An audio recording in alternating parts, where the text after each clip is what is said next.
दोस्तों, मैं दिखाने वाला हूँ आपको पवन चक्की की ऊंचाई आखिर होती कितनी है। देखो, ये बहुत बड़ी पवन चक्की है। माना जाता है कि एक सामान्य पवन चक्की की ऊंचाई 70 से 80 मीटर के बीच होती है। इस पवन चक्की की ऊंचाई ऐसा लगता है कि कम से कम 80 फीट से ज्यादा होगी। तो मैं आपको पवन चक्की के बारे में सारी डिटेल दिखाने वाला हूँ। आप देखिए ब्लॉग में। ये देखिए, ये पवन चक्की बहुत काफी ऊंचाई पर है और इसकी ऊंचाई हम मान सकते हैं तकरीबन 80 से 70 से 80 मीटर के बीच है।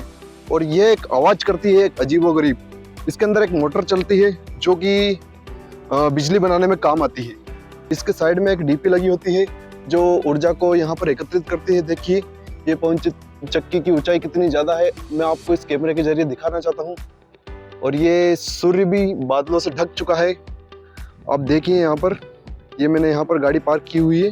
मैं थोड़ा दूर से इस वीडियो को दिखाऊंगा आपको ताकि आप अच्छे से समझ पाओ। अलग अलग कैमरा एंगल से मैं आपको दिखाना चाहता हूँ कि एक पवन चक्की की ऊंचाई आखिर होती कितनी है। अलग अलग राज्यों में पवन चक्की की ऊंचाई अलग अलग होती है। जैसे कि भारत के गुजरात में सबसे ऊंची पवन चक्की है जिसकी ऊंचाई 120 मीटर तक होती है। और यहाँ पर जो पवन चक्की हमें दिखाई दे रही है इसकी ऊंचाई लगभग 80 मीटर के समथिंग है और ये काफी ऊंची है। पवन चक्की का मेन काम जो होता है वह हवा द्वारा ऊर्जा को एकत्रित करना होता है, जो कि बहुत ही ज्यादा जरूरी है। इससे प्रदूषण नहीं होता है और प्रदूषण के साथ साथ इसमें ईंधन की कोई जरूरत नहीं होती है। और आसपास मैं आपको दिखाना चाहूंगा कि मालवा क्षेत्र में आसपास ना जाने सैकड़ों पवन चक्की लगी हुई है। देखो, मैं आपको दिखाता हूँ। ये देखो, आसपास मालवा क्षेत्र में ना सैकड़ों पवन चक्की लगी हुई है इस पवन चक्की के आसपास। और इसमें अलग अलग पिलर होते हैं। इस पवन चक्की में कितने सारे पिलर है मैं आपको दिखाता हूँ। ये नीचे वाला पिलर है, फिर उसके ऊपर वाला, फिर उसके ऊपर वाला, फिर उसके ऊपर वाला, ऐसे करके यहाँ से 12 से 15 पिलर है। और लास्ट में आता है पवन चक्की का ऊपर ब्लेड वाला ऊपर वाला हिस्सा। और इस पवन चक्की के पास हम जाते हैं तो ये एक जोर से आवाज करती है।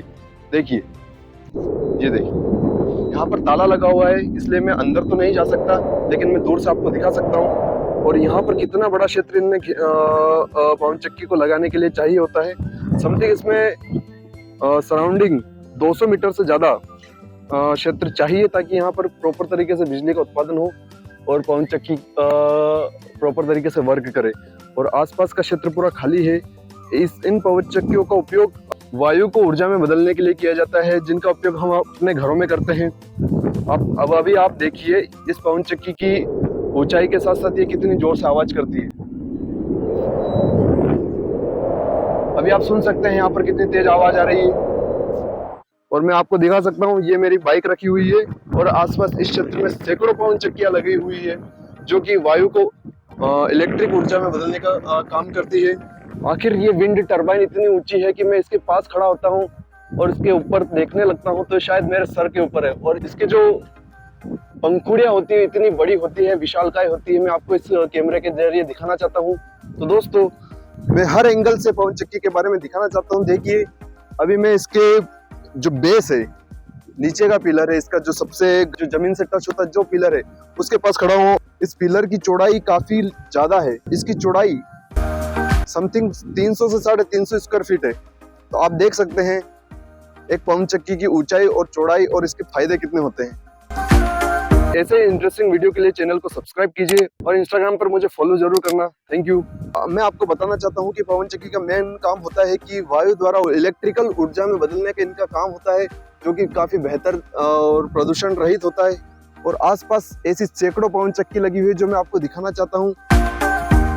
हर जगह हर 500 से 600 मीटर के अंतराल पर एक नई पवन चक्की लगी हुई है जो मैं आपको दिखाना चाहता हूँ। जैसे कि ये पवन चक्की हमारे पास लगी हुई है, इसको मैं जूम करके दिखाना चाहता हूँ।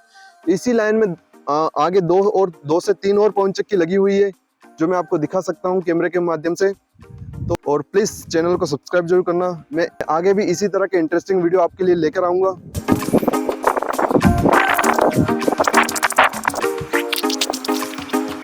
अब हम इतनी बेहतरीन जगह पर आए तो यहाँ पर पिकनिक करना तो बनता है। तो हम सबसे पहले अपना टिफिन खोल लेते हैं। दोस्तों, आप भी अगर ऐसा मौका मिले तो ऐसी जगह घूमने जरूर जाना जहाँ भी आपको अच्छा लगे, क्योंकि ऐसी जगह पर खाना खाने में और पिकनिक करने में बड़े बड़े मजे आते हैं। तो मैं घर से टिफिन पैक करके लाया था तो मैं यहाँ पर खाना खा लेता हूँ, उसके बाद अपन आगे की चर्चा करेंगे।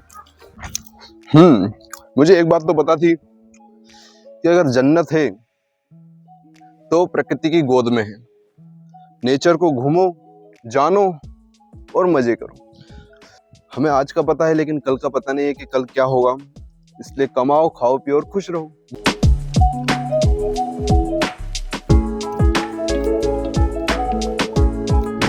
सच में इतनी ठंडी ठंडी हवा चल रही है यहाँ पर कि आज आनंद ही आ गया। मैं ऐसी ट्रिप फिर करना चाहूंगा।